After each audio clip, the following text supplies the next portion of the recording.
Le haricot vert chez Terre du Sud, c'est 1500 hectares chez 80 producteurs. Et cette année, nous avons mis en place une plateforme d'essai variétale de 36 variétés différentes. Allons voir ça de plus près.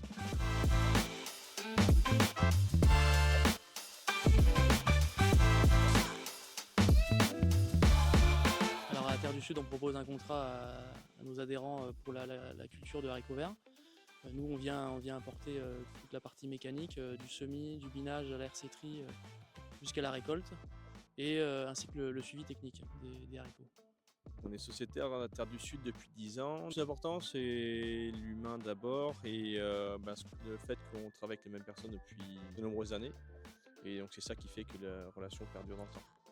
Donc là, on est sur une parcelle de haricots verts. On a une bineuse au travail derrière nous. Est-ce que tu peux nous expliquer comment ça fonctionne?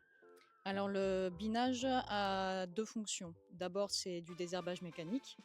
Donc je vais vous présenter là, il y a quelques adventices. Donc tout ce qui est adventice, c'est toute plante qui n'est pas la culture souhaitée. Et là présentement le haricot.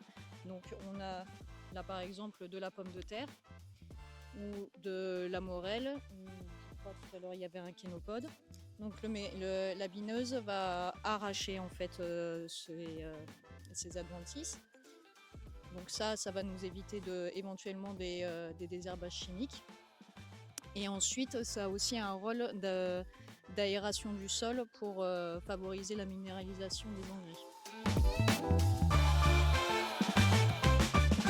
engrais. Ici, on est dans les Landes pour présenter à nos partenaires, nos producteurs et nos clients une plateforme variétale. Donc, c'est le catalogue des semences que peuvent nous proposer nos semenciers. Donc nous, ça fait 20 ans à peu près, entre 20 et 30 ans qu'on travaille avec Terre du Sud. Et en fait, aujourd'hui, je suis présente sur la parcelle pour constater un petit peu les différences entre les différentes variétés de haricots. En fonction des programmes qu'on a, on va travailler plutôt sur de l'extra fin, du très fin, etc. Donc en fait, on calibre un petit peu les haricots pour avoir une idée de la grosseur, de l'épaisseur du haricot. On va regarder aussi ce qu'on appelle le grain gousse. Donc en fait, c'est le grain qui se trouve à l'intérieur de la gousse. Et le grain ne doit pas être trop gros, sinon ça se voit à travers la gousse et c'est pas agréable en bouche.